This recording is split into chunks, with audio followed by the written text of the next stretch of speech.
दुख भरे अप्रैल का अंत, मई में माहौल कैसा रहेगा?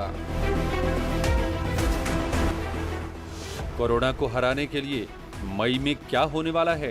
मुख्यमंत्री योगी आदित्यनाथ डीओडी अस्पताल पहुंचे हुए हैं और देख सकते हैं आपके प्रशासनिक भवन का निरीक्षण करने के बाद मुख्यमंत्री बाहर निकल रहे हैं। यूपी में वायरस के खिलाफ वैक्सीन देने की क्या तैयारी है?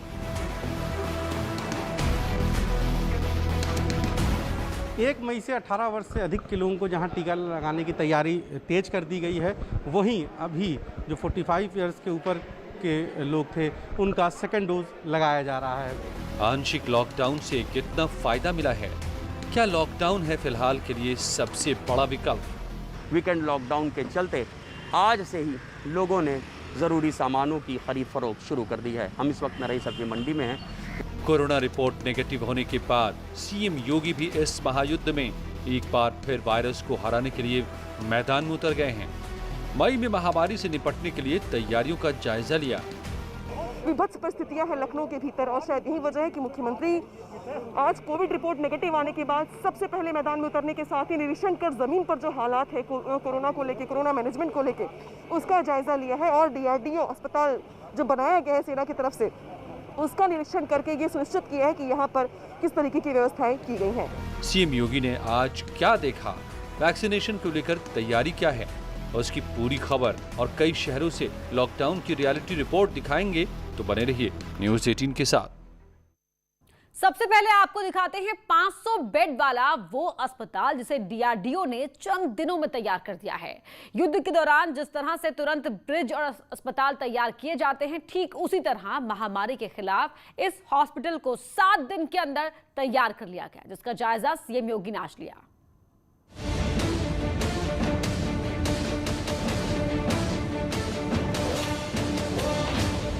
सात दिन में 500 बेड वाला अस्पताल, इसे कहते हैं युद्ध स्तर पर तैयारी। इस अस्पताल में 250 बेड वाला आईसीयू भी है तो 250 बेड का जनरल वार्ड भी। तैयार होने के बाद जब इस अस्पताल का ट्रायल हुआ तो यूपी के मुख्यमंत्री योगी आदित्यनाथ भी मौजूद थे। लखनऊ के अवध शिल्पग्राम में इस अस्पताल को अटल बिहारी वाजपेयी कोविड अस्पताल के नाम से बनाया गया है।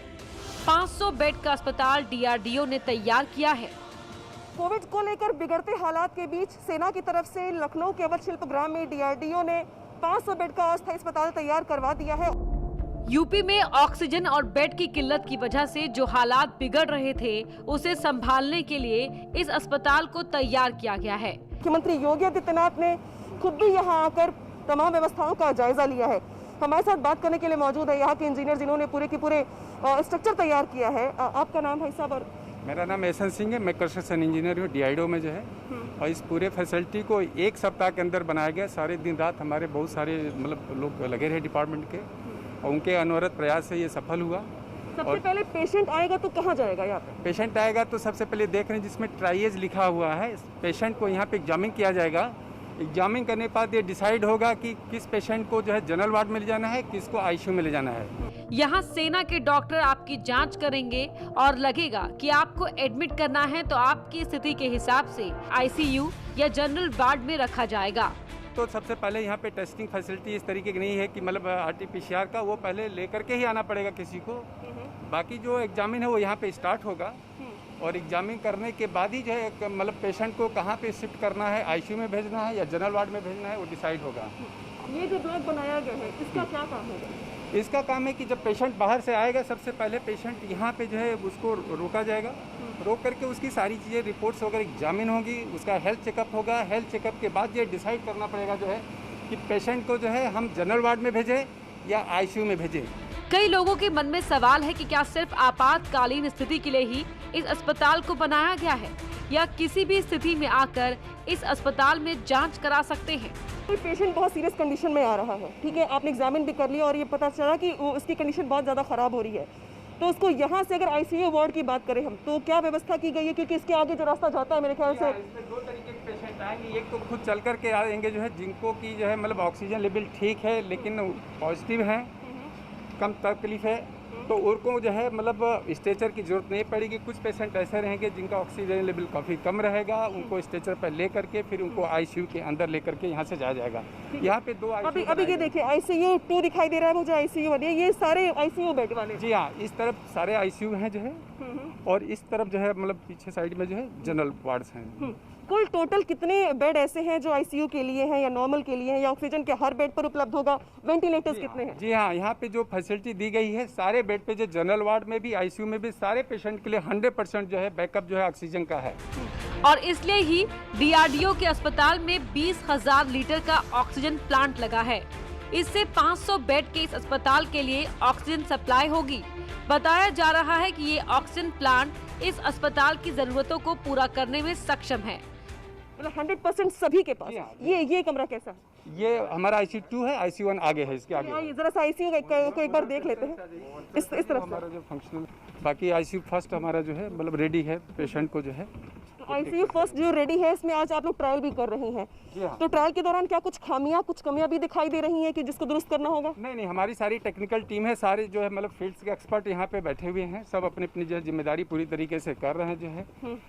आज मुख्यमंत्री भी यहाँ पर आए थे, तो क्या उन्होंने कुछ सुझाव भी दिया कि ये कमी है, इसको ठीक कर लीजिए, या उन्होंने कहा कि सब कुछ परफेक्ट है? नहीं, मुख्यमंत्री जी ने जो है अपना जो यहाँ पे मुआयना किया और कुछ चीज़ें वो बता करके गए हैं, उसका पालन हम लोग कर रहेंगे, और संभवतः जो है काफ़ी कुछ हो भी गया है। सबसे पहले ICU 1 में ट्रायल किया गया, सभी सिस्टम को चालू कर दिया गया, वेंटिलेटर भी काम कर रहे हैं। CM योगी ने भी ICU 1 का जायजा लिया और जरूरतों के हिसाब से व्यवस्था बनाने के निर्देश दिए। तो ये जो DRDO हॉस्पिटल का ICU रूम है, देख सकते हैं आप कि किस तरीके से एक बड़ा सा हॉल है। कुल कितने बेड होंगे इस हॉल में? इस हॉल में 85 ICU बेड हैं। एक हॉल में 85 ICU बेड हैं, सभी पर ICU और ऑक्सीजन की व्यवस्था है? जी हाँ, आप देख सकते हैं 100% सारा जो है मतलब इसमें वेंटिलेटर भी है, ऑक्सीजन भी है, और इस तरीके की फैसिलिटी जो है लखनऊ में कहीं भी नहीं इतने सारे ICU एक जगह पे हों। हर बेड पे ICU बेड की व्यवस्था है और साथ ही ऑक्सीजन वेंटिलेटर की है। वेंटिलेटर जी हाँ, जी हाँ, जी हाँ। इसमें और सारी मशीनें रनिंग है, कोई भी कुछ खराब? फंक्शनल है, रनिंग है, सारी टेस्ट हो चुकी है जो है। ICU को PM केयर्स फंड से बनाया गया है। अस्पताल बनाने का सारा जिम्मा स्वदेशी कंपनियों को दिया गया है। DRDO के अस्पताल में 2 जनरल वार्ड भी हैं। दोनों जनरल वार्ड में 250 बेड हैं। ये जनरल वार्ड की तस्वीरें। यहाँ भी ऑक्सीजन की व्यवस्था की गई है। जिन्हें सिर्फ ऑक्सीजन की जरूरत होगी उन्हें यहाँ रखा जाएगा। वेंटिलेटर और ऑक्सीजन की जरूरत होने पर ICU में भेज दिया जाएगा। यानी ICU और जनरल वार्ड मिलाकर कुल 500 बेड का अस्पताल तैयार किया गया है। ये तस्वीरें जो है हम आपको दिखा रहे थे DRDO अस्पताल की, जहाँ पे अंदर एक हॉल में 85 ICU बेड है, और हर बेड पर देख सकते हैं आप कि ऑक्सीजन से लेकर तमाम जो एक ICU बेड को प्रिपेयर करने के लिए जितनी मशीनें, जितने इंतजाम होने चाहिए, वो सब यहाँ पर आपको दिखाई दे रहे हैं। और यही वजह है कि जब ट्रायल शुरू हुआ इसका, तो मुख्यमंत्री योगी आदित्यनाथ ने सबसे पहले यहाँ का जायजा लिया है। ICU वार्ड और जनरल वार्ड में डॉक्टरों और स्टाफ नर्स के रहने की भी व्यवस्था की गई है। यहाँ जो भी मरीज आएंगे उनकी निगरानी के लिए पर्याप्त संख्या में मेडिकल स्टाफ रखा जाएगा, ताकि किसी को कोई परेशानी न हो। तो इस तरीके से सरकार का ये प्रयास है कि जिस तरीके से कोविड को लेकर हालात खराब हो रहे हैं, बेकाबू हो रहे हैं, लोगों को बेड नहीं मिल पा रहा है, जिसके बाद सेना की पहल पर मुख्यमंत्री योगी आदित्यनाथ ने जिस तरीके से खुद आमंत्रित किया DRDO की तरफ से अस्पताल को बनाने को तैयार करने के लिए, वो अब बनकर तैयार हो गया है। और इसके बाद अब देख सकते हैं कि तस्वीरें किस तरीके की हैं। इस विभत्स परिस्थितियों में सिर्फ एक ही लाइन बोली जा सकती है कि उम्मीद है कि ये अस्पताल कम से कम लोगों को इलाज मुहैया करवाने में सफल साबित होगा, और जिन लोगों को बेड के लिए दर दर भटकना पड़ रहा है उनके लिए ये अस्पताल मददगार साबित होगा। अनामिका सिंह, लखनऊ। मई में महामारी को काबू करने के लिए अप्रैल के आखिरी दिन CM योगी ने नए अस्पताल का सिर्फ जायजा ही नहीं लिया, बल्कि टीम 9 बनाकर अधिकारियों को जिलेवार लोगों की मदद करने के लिए भी कहा। 1 मई से 18 साल से ज्यादा उम्र के लोगों का वैक्सीनेशन भी है, तो ऐसे में उसकी भी तैयारियां पूरी कर ली गई हैं।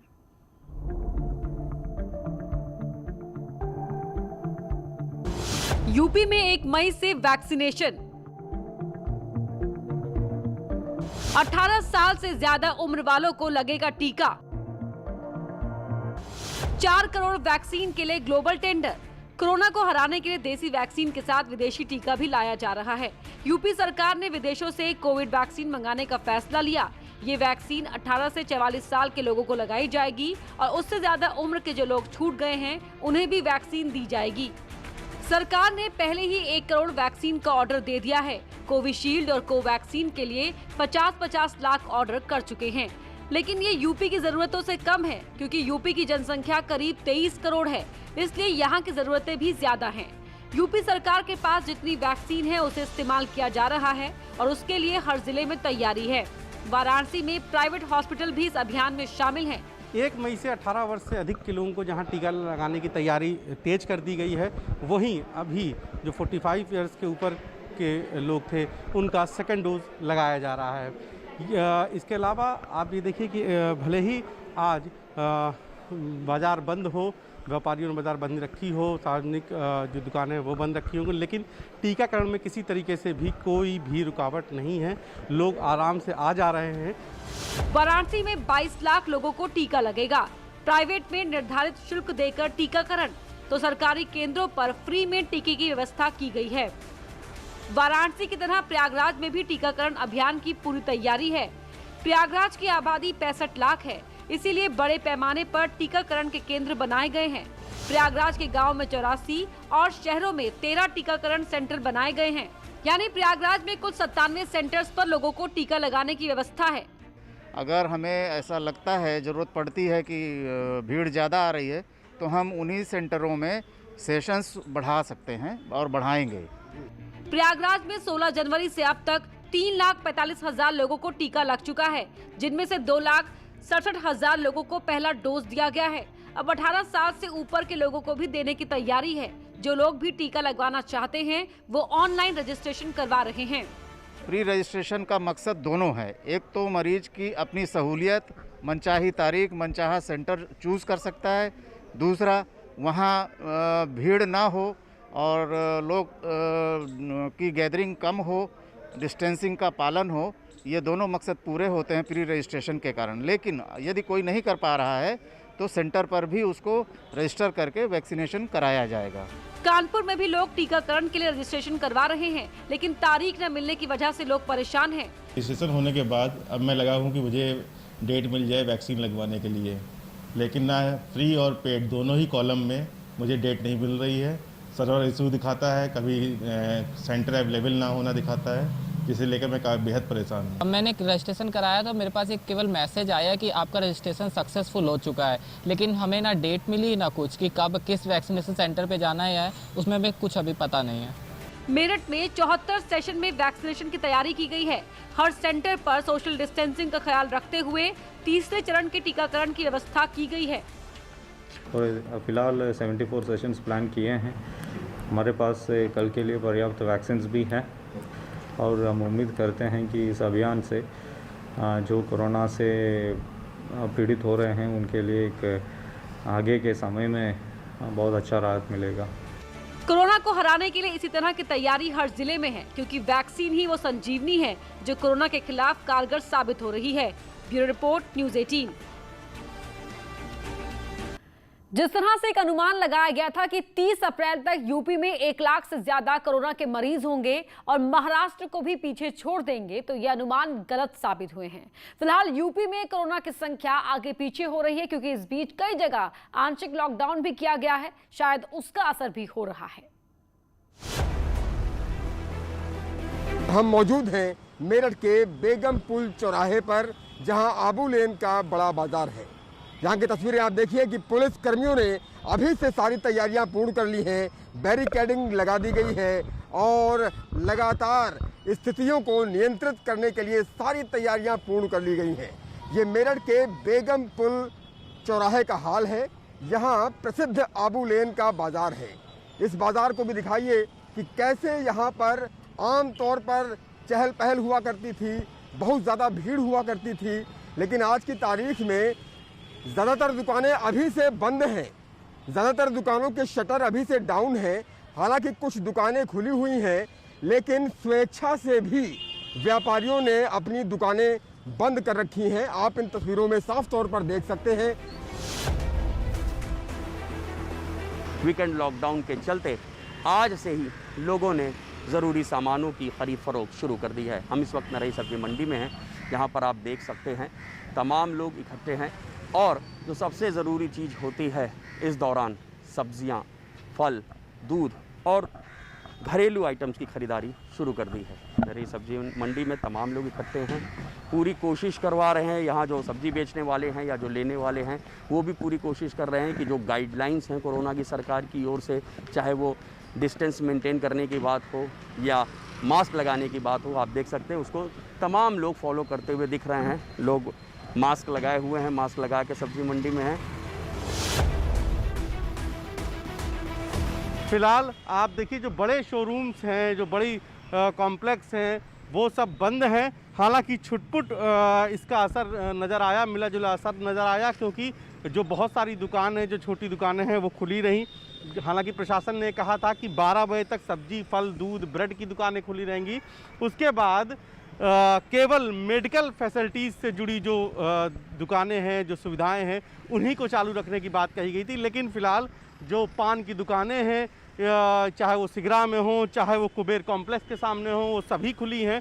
जबकि पान की दुकानों को सबसे ज़्यादा संक्रमण के लिए माना जाता है कि वहाँ से संक्रमण फैलता है, लेकिन कुबेर कॉम्प्लेक्स के सामने ही बड़ी दुकान खुली है। तो उस बड़ी दुकान को देखते हुए जो छोटी पान की दुकानें हैं वो भी खोल के रखी गई, क्योंकि उनका कहना है कि जब बड़ी दुकानें नहीं बंद की जा रही हैं तो वो क्यों बंद करें। तो इस तरीके से जो पान की दुकानों समेत जो छोटी दुकानें हैं वो खुली हैं, लेकिन जो बड़ा बाज़ार है, बड़ी मार्केट है, उनकी सभी बड़ी दुकानें बंद रखी गई। तो 29 और 30 को बंदी, उसके बाद अब 3 दिन का लॉकडाउन, यानी कि 5 दिन तक बनारस बंद रहेगा।